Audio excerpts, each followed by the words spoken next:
விஜய் டிவில டெலிகாஸ்ட் ஆயிட்டு இருக்கு. எல்லாருக்குமே ரொம்பவே ஃபேவரட்டான பிரைம் டைம் சீரியல் கிளைமேக்ஸ் ஷூட்டே எடுத்து முடிச்சாச்சு. சோ இந்த சீரியல் அப்படிங்கறத பாத்திரலாம். எஸ், அதாவது விஜய் டிவில கரண்டா 6 o'clock ஸ்லாட்ல சூப்பரா போயிட்டு இருக்க ஒரு சீரியல் தாங்க ஆஹா கல்யாணம். என்ன மாதிரியான ஒரு சீரியல், இத போய் முடிக்கிறாங்க அப்படின்னா ஆப்வியஸா கஷ்டமா தானே இருக்கும். எஸ், கிளைமேக்ஸ் ஷூட் எல்லாமே எடுத்து முடிச்சுட்டாங்க.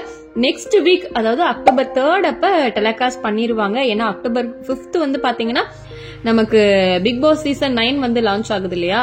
சோ அதனால பிக் பாஸ் எப்போதுமே வரும்போதெல்லாம் சில சீரியல்ஸ் எல்லாம் முடியும். அதுவும் பாத்தீங்கன்னா 6:30 ஸ்லாட்ல இருக்க சீரியல் தான் முடிப்பாங்க. அந்த மாதிரி இந்த டைம் ஆஹா கல்யாணத்தை முடிக்கிறாங்க.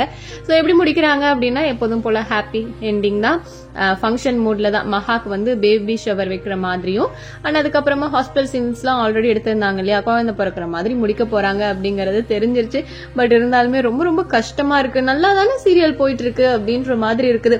சோ நீங்க சொல்லுங்க, நீங்க ஆஹா கல்யாணம் சீரியல் பாக்குறீங்களா? உங்களுக்கு இந்த சீரியல் பிடிக்குமா? இதை முடிக்கலாம் நினைக்கிறீங்களா, இல்ல வேணாம் நினைக்கிறீங்களா? இல்ல வேணாம் அப்படின்னு நினைக்கிறீங்கன்னா எந்த சீரியல் முடிக்கலாம் நீங்க நினைக்கிறீங்கிறதையும் கமெண்ட்ல சொல்லுங்க.